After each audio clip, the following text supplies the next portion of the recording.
first answer that comes to mind. Ako, anong pasalubong yon? Sisi! Sa isang kwarto at kinonfirm sa sarili ko na hindi ko talaga siya mahal. Kaya nakita mo yung bed ko sa harap ng kama niya.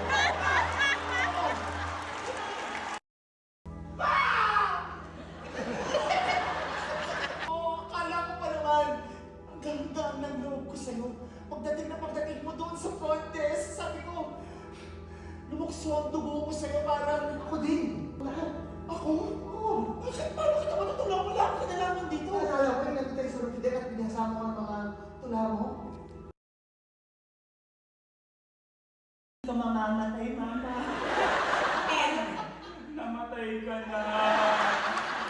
Si Mama daw mahilig mag-engage sa illegal activities.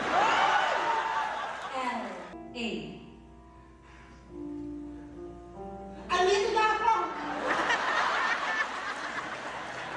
U. Utang mo ang buhay mo sa akin. Let's begin with contestant number 1. Good afternoon. My name is Maria Tanya Patera. My friends call me Matata. Thank you very much, Matapa. Contestant number 2. Good afternoon, everybody. My name is Tina Ramona Uganda Echaluce. You can call me True. Thank you very much, True. And contestant number 3. Hello, my name is Hanilek. You may call me Hanilek. Because yesterday, I just ended my friendship with Kitty. Sabay ko kami lumaki sa Davao, pero sabi ko, girl, mukha ka ng flood control.